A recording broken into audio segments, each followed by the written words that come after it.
Hi, everybody. Thank you for joining me. This is going to be a really, I think, significant interview. As a number of you know, I have been following the Marilyn Manson controversy for a year now. It is now a year to the day that the accusations first came out, or the accusers, like Evan and Rachel Wood, first named Marilyn Manson as their supposed abuser. And as you know, if you've been watching my channel, I spent the past year um, debunking these allegations, pointing out inconsistencies and problems in the accuser's statements.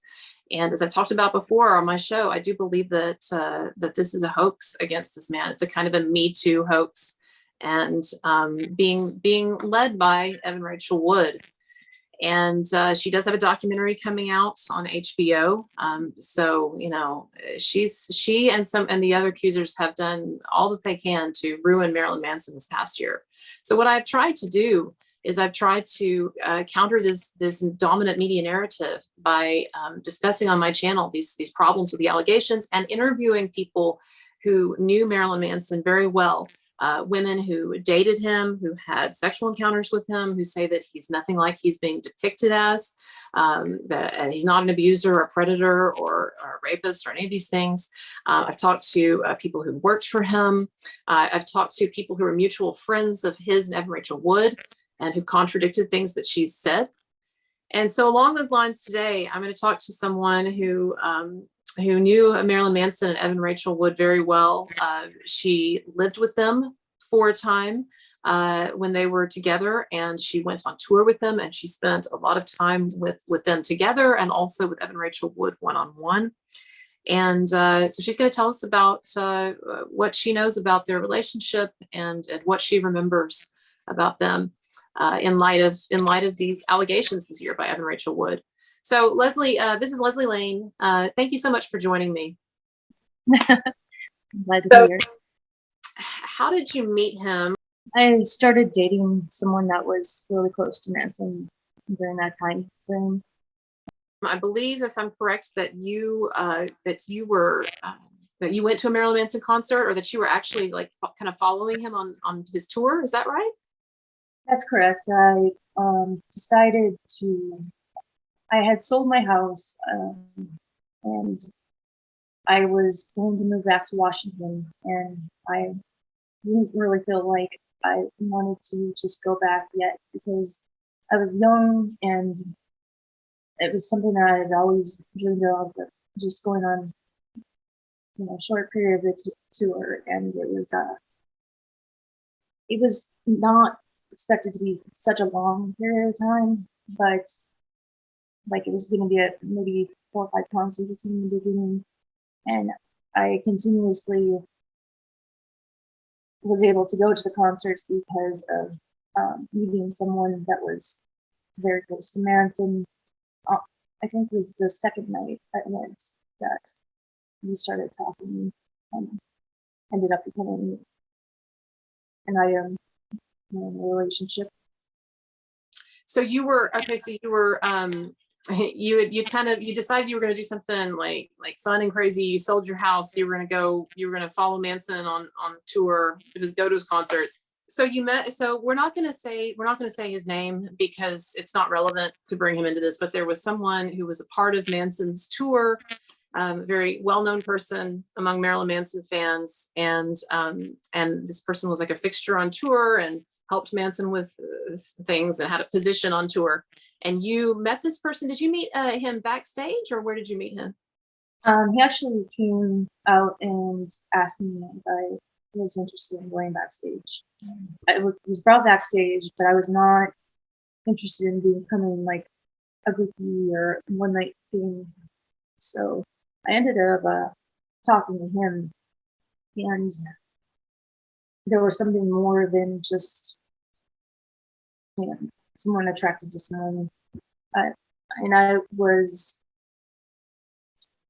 by the next stop in Nebraska, we ended up in rooms next to each other, totally by coincidence. And that's kind of how it just kind of seemed like it was meant to be. You fell in, with basically dating this guy who was a part of the tour, who was friends with Manson, and then as a part of that, because you were with this guy and you were part of the entourage, you spent time then with Marilyn Manson and Evan Rachel Wood on tour, right?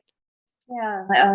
Fairly quickly afterwards, I was always with this person. We were kind of constantly together, and he was working very close on set, and he would spend time with Manson on not only in between cities, but after instead of after parties, he would have like small get-togethers, and it would be usually the four of us, sometimes a fifth member. So yeah, so at times it would be you and this guy, and then this friend of Manson's who was on tour with him, and then Evan Rachel Wood and Manson. And so you got to, I guess you got to observe Marilyn Manson and Evan Rachel Wood quite a bit on tour, right? Yeah, they were actually really. I thought they were adorable together. I could see how much he cared about her, how he embraced her, how he would protect her and look out for her too, and constantly just like cuddling her in, and it was very loving. And I was just really impressed with how he treated her. So all this was just shocking to me. So let's, and before we get into more about your experience on tour and then what it was like living with them and everything, we can just kind of get out of the way since you brought it up. Did you ever see Marilyn Manson abuse Evan Rachel Wood in any way, sexually, physically, emotionally? Absolutely not. Like he treated her like a queen. He was so gentle with her, and it was romantic. Like, and she said it was romantic that she was very involved with him. So I absolutely didn't see any violence. Did you ever see anything on his part that seemed like it was emotional abuse? Like were there times when he would behave in ways that were frightening or emotionally demeaning or abusive verbally? No, he would be actually really quiet when it was just him off stage and there wasn't other people around. He was very shy, but he liked to talk, but he was not about being the center of attention. And he always was making sure that Evan was included because she was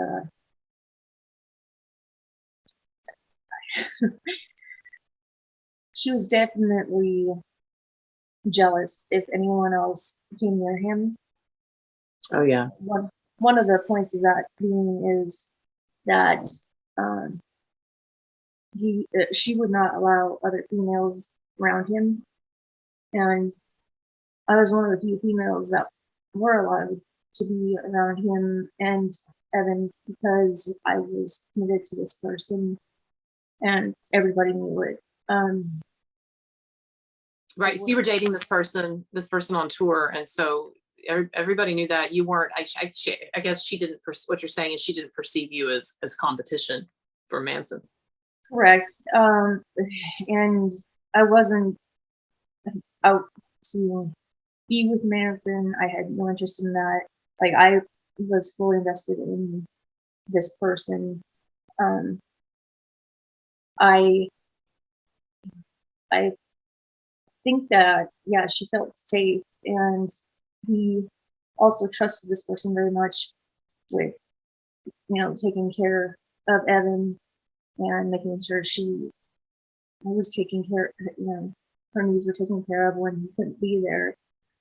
And was, I could tell Evan didn't have very many female friends, and she was excited to have another female to be around and just talk to, because she had been basically around the band members and Manson's friends, their crew. So she saw you basically because you were with this other guy and you weren't competition, but you were on tour and you were in their little intimate group. She saw you as sort of this rare opportunity to have this female friend with her and with her on tour. So how much time would you say? I don't mean like tabulate the hours, but let's say, so you were on tour for how long? What was that? Several weeks, or how long did the tour last when you were on there? I would say probably like 7-8 months of being there.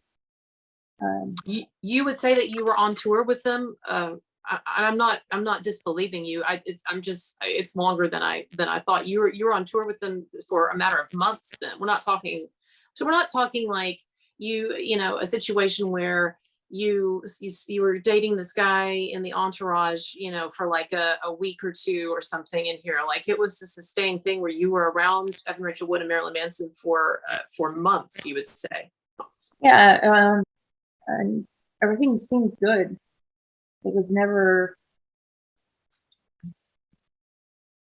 I never saw any signs of domestic violence or assault. And I have been through that.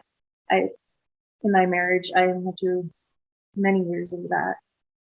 And I'm very sensitive about it. And I would not, if I thought Manson was guilty, I would not be supporting him. I absolutely do feel for people that have been in that situation, make us stuck. But I never saw that. And how she's portraying things now, it's just not consistent with what I would say someone that has gone through that stuff. And I know everyone processes differently, but it was like a switch flipped, and it seemed around the time that she met Elma. You were on a tour bus. I mean, all kinds of intimate circumstances with them. You know, tour bus, plane, train, hotels. You know, would you say that you spent a pretty considerable time in their intimate circle, like where it was just, like you said, it was just you and your guy and the two of them, or maybe even just you and the two of them at times? But you spent a lot of time, would you say, around them in those circumstances? Yeah, I don't think a lot of people, other than maybe his assistant or his manager, would have spent more time with them. And basically what I'm just trying to establish, which I think we've established, is that you were around them in very, you know, intimate circumstances, and that you would have seen, this is not a situation like with Dan Cleary, for instance, where someone, you know, you're on the periphery and you're just getting little bits of impressions of them. Like you were for months, you were sort of in the nitty gritty with them, you know, before and after shows, when they were intoxicated, when they were tired, you know, when you'd been together on tour buses or whatever, and you did not see any of this abuse, you know, physical, sexual, or psychological. And I want to talk a bit about Evan Rachel Wood, because you spent quite a bit of time with her one-on-one during the tour. Is that right? Yes. And in fact, you told me when we talked earlier that at times Manson would have his bodyguard, would have a bodyguard follow you two around as you would walk through, you know, I guess the concert areas or whatever, because he didn't want fans or people to hassle you. She felt like Manson was putting a tail on her to watch what she was doing, and that wasn't the case at all. The bodyguard's name was Jake, and he was just doing his job. He wasn't like really close to us, but he was like, you know, 6 to 10 feet behind us, just making sure nothing was happening. He wasn't listening to our conversation. And we were outside, walking outside of venues, and pretty late at night. And even if I, like, if a fan didn't know who she was, it's still, like, kind of not a safe thing to, be in big cities by ourselves walking around. So you're saying that you're saying that that Manson had the bodyguard go around with you to protect her from fans and whatever, and that she looked at it as he was being controlling. She saw that as a sign that he was like trying to eavesdrop on her or control her or spy on her. And she started saying that fairly early on, that how she couldn't go anywhere without having someone with her, and she took that as like her freedom being taken away, but it was really just a precaution. So, That's interesting that did she ever complain to you about any other behavior of his being in her mind controlling, that she was interpreting anything that as being controlling or problematic? she did feel like he didn't want her with a bunch of the like crew, but they were kind of rowdy guys.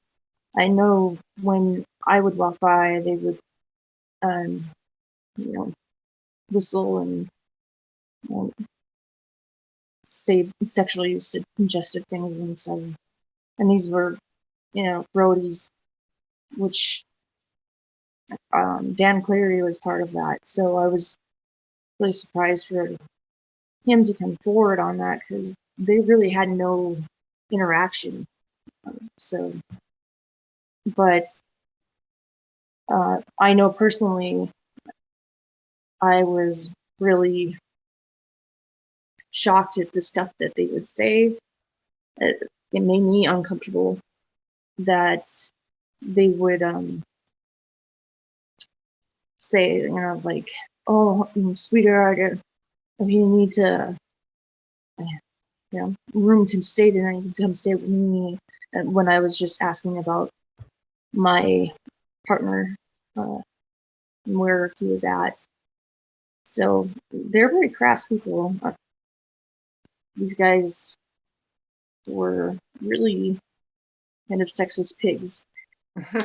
That's interesting. So you're saying that about like Dan Cleary and some of these people who, and Dan Cleary, who really had no knowledge of Rachel Wood and Marilyn Manson's relationship, from what I've been told, and yet has claimed that that she was abused, just because it seemed like he said there was when he would see her, there would be a cloud over her, right? Or that she seemed like dark. Well, maybe that's because she found you annoying, Dan Cleary, or as it turns out, maybe she thought you were crass and creepy and didn't like being around you. Maybe that's why you got an attitude from her. Maybe Dan Cleary. Maybe it's nothing to do with Manson.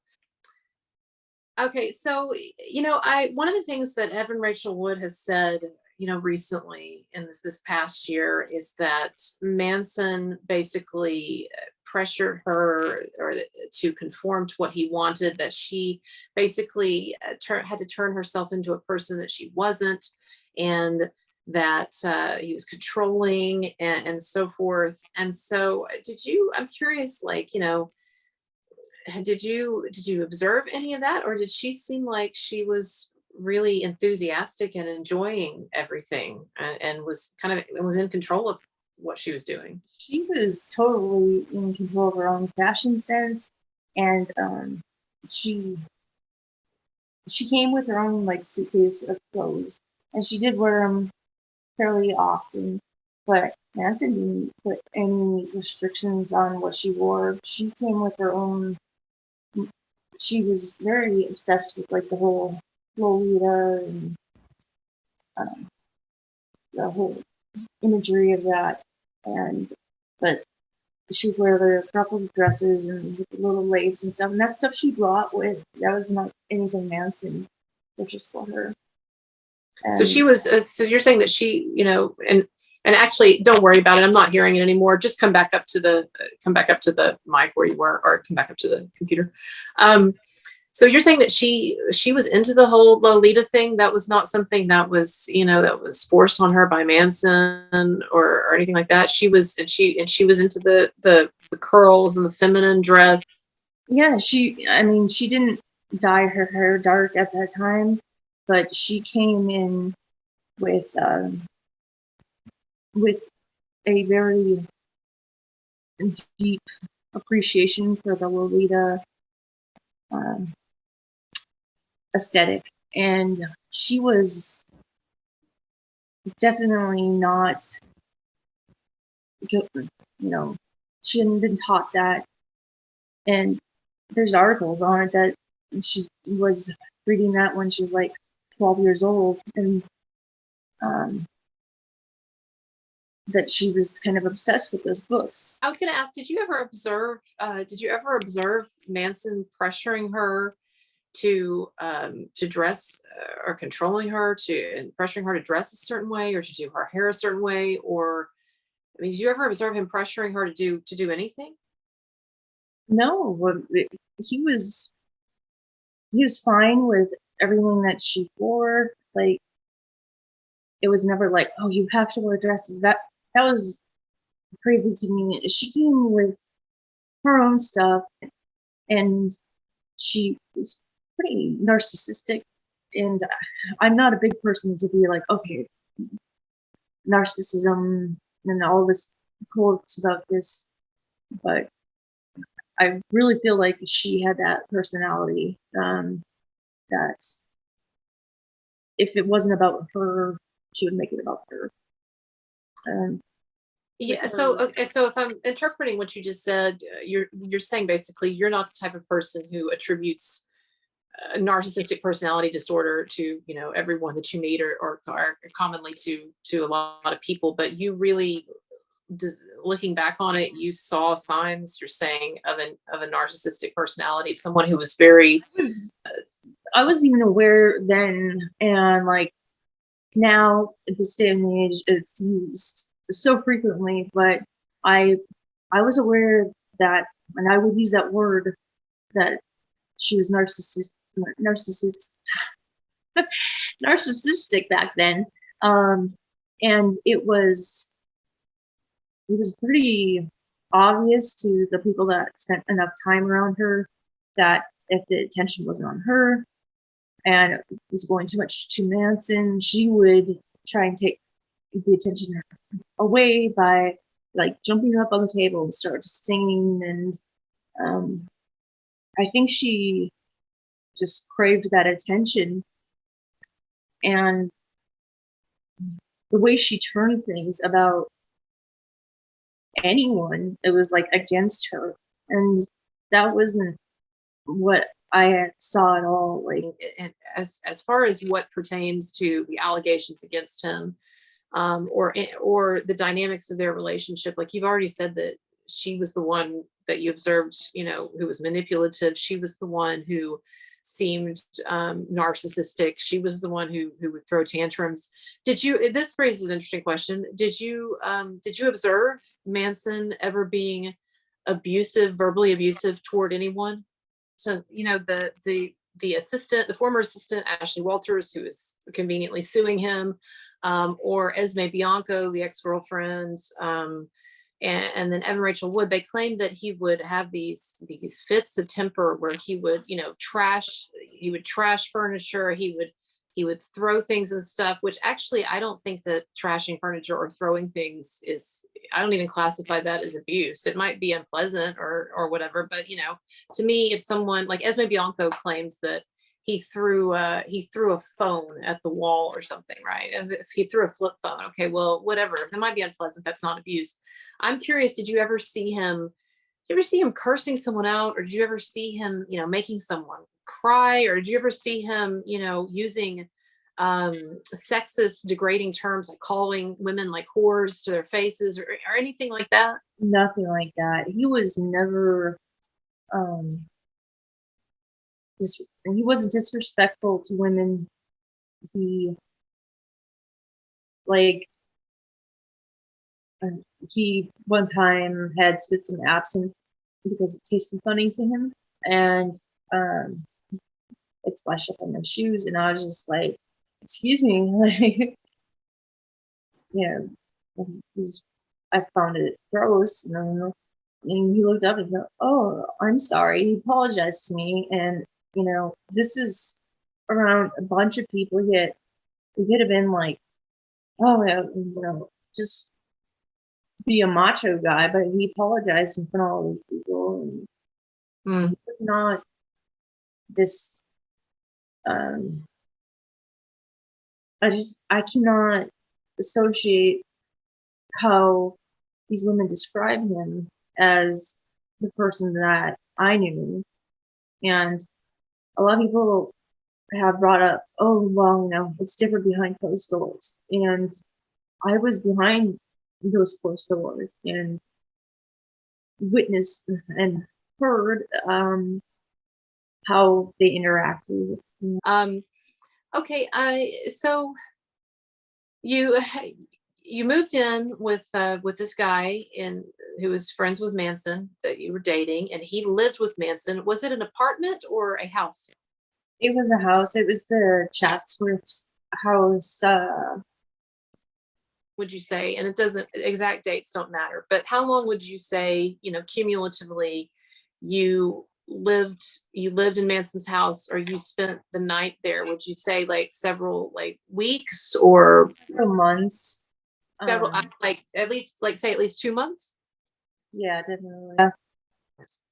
So look, I feel like we've covered a lot of ground in this interview, and you've said some just really astounding things that I think make it very clear that there's something wrong. There's something deeply wrong with this situation with Evan and Rachel Wood and with these allegations. And it's very clear that your experience, someone who went on tour with them, was around them personally, intimately, in small circles for months on tour, and then moved in with them and lived with them intimately for a while. It's very clear that you did not only did you not observe any of the things that Manson has been accused of, but you actually observed the opposite, I would say. And if there were any negative traits there that you observed, it was negative traits in Evan Rachel Wood, who has proved, as we talked, as we said earlier, who's proven herself to be a liar and a hoaxer. I guess what I'm curious if, if you were in a room with Evan Rachel Wood, like let's say that you just randomly, for whatever reason, happen to like run into each other tomorrow, which I don't know why you would, but let's say you did, and you had the opportunity like to talk to her face to face. I'm just curious, like, what would you say? Have you thought about that? I mean, I know you've kind of taught, you put some stuff out there online that she could read, but I mean, what would you say to her after all of these years? Because it's been all of these years, and she's changed so much. She's become a totally different person. She's adopted this whole new identity that isn't anything like what she was, and she's made up all these stories and is trying to frame this guy who was so good to her. I'm just curious, what would you say? I would ask her why is she doing this? What is the purpose? Um, what what is there to gain about lying about all this other than to get attention on herself? Like that's the only reason I can think, is that she feels like she needs to be um, more prominent in the media right now, because this is this is not the same person that I knew. I would feel like I would be talking to a stranger, because she doesn't even she doesn't resemble the Evan that I knew, and it's almost scary how she changes her persona through time to what fits her for that time. And I don't know if that's something that she can control, but she definitely, I would like her to take accountability and say, yeah, I did these things. No one did this to me. Um, I did, like, she even denies that she's doing the drugs and stuff that people are forcing her on. And it's just, it's she's a grown woman. She needs to take accountability for what she did and stop blaming other people. And if she really feels like there is something was wrong, done wrongly to her, I think that she should show some proof. And because I just don't see it as it's being possible. And I would just really like to know what her end goal is, other than I did see that part of the documentary where she says he's not even a man anymore, and she's just kind of like laughing about it. And She's gloating. She's gloating about the fact that she thinks she's destroyed this man's reputation and his career has destroyed him, and she gloats about it. So yeah, I hear you. I would ask the same thing with slightly less polite language. I think my question would be, what the are you doing? Well, listen, Leslee, thank you so much for doing this. And,